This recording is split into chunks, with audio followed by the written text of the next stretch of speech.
I was in my office and I looked at all the things. I have a little gallery of materials that I like or objects that I like, and you know, there is like an artificial muscle there that Festo makes. There is crazy stuff.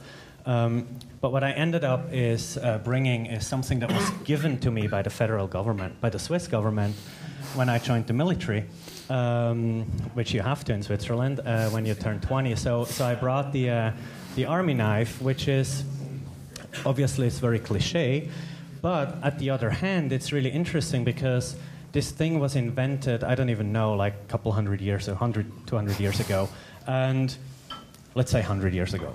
And and they didn't have plastic so much back then. So they had one version that had the red bakelite cover, but that wasn't really good at that point. So and so this is the enlisted version. So there is obviously the officer version.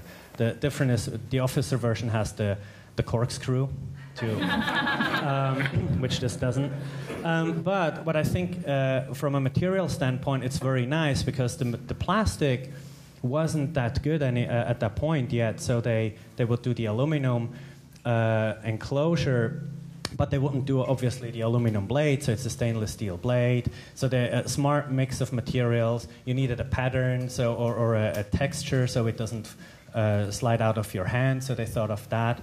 And amazingly enough, there's two companies that make this in Switzerland, and they still keep innovating incrementally on this thing, which is incredibly Swiss in a way, that they, you know, like this thing is good. It has been good 50 years ago, but they find a thing to make it like better. Like they shave off a little bit of material here and there, and they sell it. So I think, for me, this is very personal. It was like since I'm 20, I have this thing, and it does wear, obviously, and so for me, that's a nice mix of material. It's an interesting story, and it's part of home.